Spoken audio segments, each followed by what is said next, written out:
We all know that adding sugar to our baked goods makes them sweet. But have you ever wondered if sugar does anything else to your baked goods? And can you bake without it? Hey there, I'm Valerie from Sentimental Sweets by Val.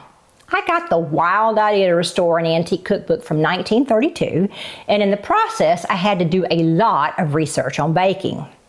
In this segment, we're going to talk about what sugar does for your baked goods, some different types of sugar, and how to substitute sugar. Sugar does much more to your baked goods than just makes them sweet. Sugar is hygroscopic, which simply means that it attracts and holds on to water.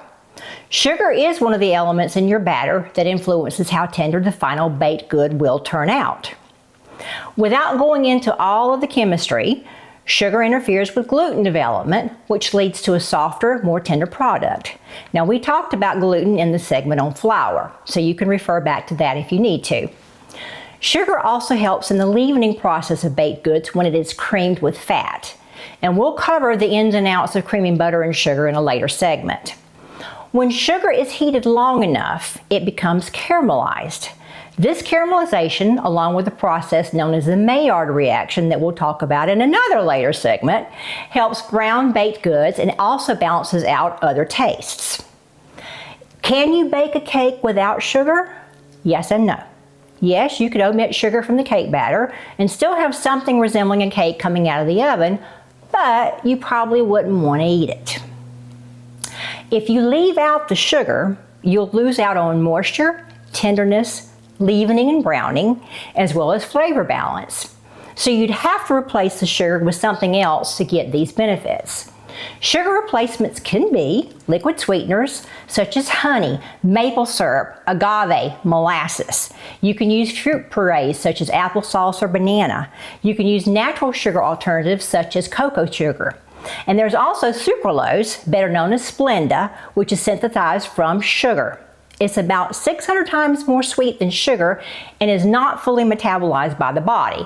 That's why sucralose is used by diabetics. It doesn't affect blood sugar levels the way real sugar does. Now, if you're going to substitute an alternative sweetener for sugar, be aware of other adjustments you may need to make, such as reducing the amount of other liquids if you're using a liquid sweetener, adjusting your temperature to allow for browning of your baked goods, or even adding baking soda to help balance out the flavors.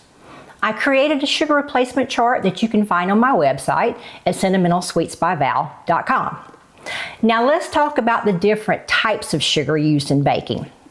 The different types are determined by what color it is, how fine it is, and is it liquid versus granulated. Granulated sugar is typically made from sugar cane, although beet sugar is also used. Most Americans are familiar with granulated or white sugar. This is the all-purpose form of sugar. Europeans sometimes use caster sugar in baking, which has a finer texture than granulated sugar.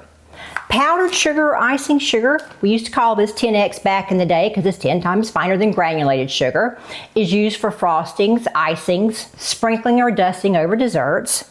You've got your sanding sugar, which is a coarser version of granulated sugar. I love sanding sugar. This is typically used for decorating. It glitters. Now you've got brown sugar, which is granulated sugar plus added molasses. There's dark brown and light brown sugars. This is a taste preference. Now there's an unrefined version of brown sugar which is called muscovado sugar. It's got a bolder flavor due to its molasses content being naturally occurring. Muscovado sugar and brown sugar can be used interchangeably, and you'll hear them refer to muscovado sugar on that baking show across the pond. I hope this segment has shed some light as to what sugar actually does in your cakes. Follow me for more baking tips. And if you're into vintage baking, visit my website at sentimentalsweetsbyval.com, where you can find that cookbook that I got the wild idea to restore. Until next time, happy baking.